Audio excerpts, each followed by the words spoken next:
Hello बच्चों, let's read the question. The question says that find the elastic potential energy stored in each spring shown in the figure when the block is in equilibrium.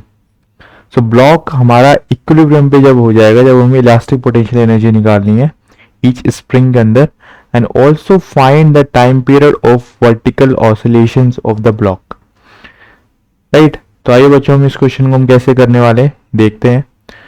तो देखो, ये हमारे पास एक scenario दिया हुआ है जिसमें तीन स्प्रिंग्स लगे हुए हैं, K1 K2 K3. उनका स्प्रिंग कांस्टेंट है और इसका जो मास है ब्लॉक का डेट इज m. राइट. तो अब देखो, जब इक्विलिब्रियम पोजीशन पे होगा, अब हम मान लेते हैं कि ये वाला जो स्प्रिंग है ऐसे तो कुछ स्ट्रेच हो जाता है. ठीक है, लेट्स से कुछ x डिस्टेंस से स्ट्रेच हो जाता है x1 से. ठीक है, सिमिलरली ये वाला जो स्प्रिंग है वो कुछ x2 से स्ट्रेच हो जाता है. ठीक है, और ये थर्ड वाला स्प्रिंग है वो भी कुछ हमारा x3 से डिस्प्लेस हो जाता है. ठीक है, तो अब हम देखते हैं जब इक्विलिब्रियम पोजीशन हो गई, यानी कि इस स्प्रिंग ये जब x1 पोजीशन पे हम कह सकते हैं एट इक्विलिब्रियम पोजीशन,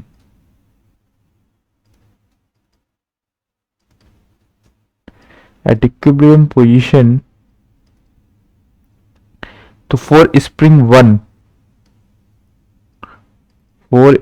वन हमारे पास क्या होगा, तो जो kx1 दैट मीन्स kx1 वो हमारे पास किसके बराबर हो जाएगा, mg के बराबर.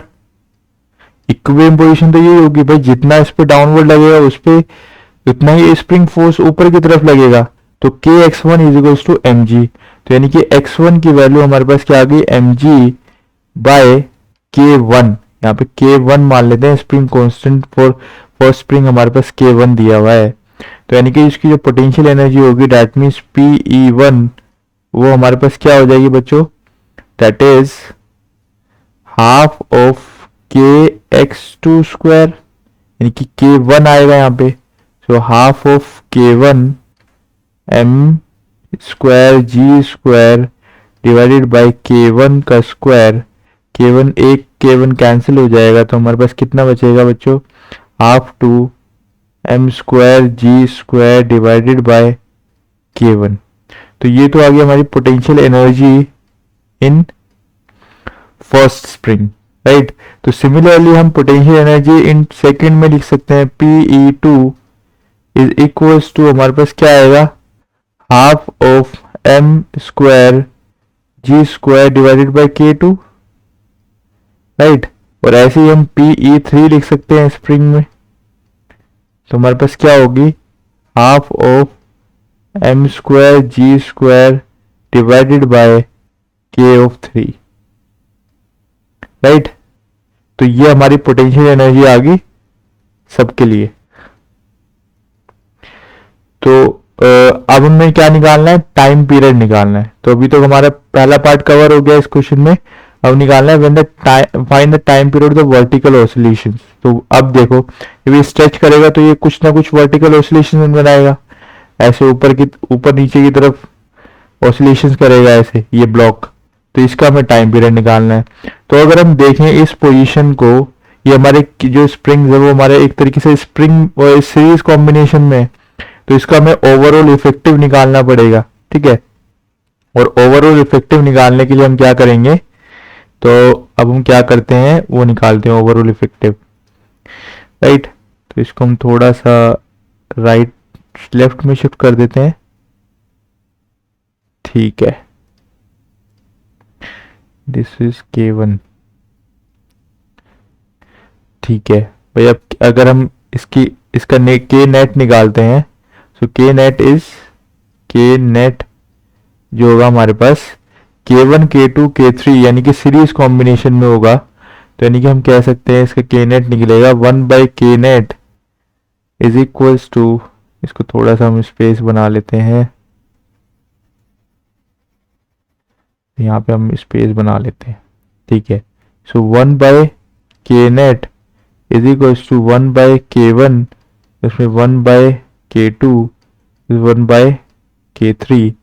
सो इसका k 1/k net is equals to, यहाँ पे जब हम एलसीएम लेंगे तो LCM will be k1 k2 k3। So LCM ये होगा, तो ऊपर की साइड हमारे पास क्या आ जाएगा, k2 k3 प्लस में k1 k3 प्लस में k1 एंड k2।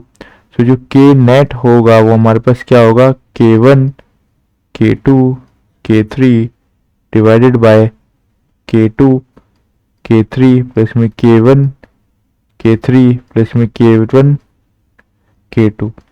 ठीक है, so this is our the k net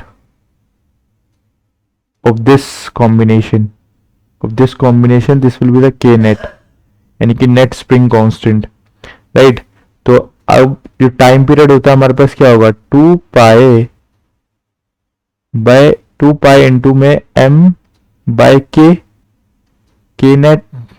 तो ये हमारे पास क्या हो जाएगा, 2 pi capital M divided by, तो इसकी वैल्यू कितनी हो जाएगी, k1 k2 k3 और ऊपर में हमारे पास क्या आ जाएगा, k2 k3 प्लस में k1 k3 प्लस में k1 k2।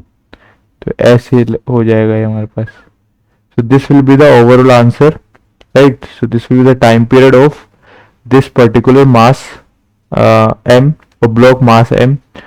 This is the time period of this vertical oscillation of this block, right? So I hope you have understood the solution very well. Good luck.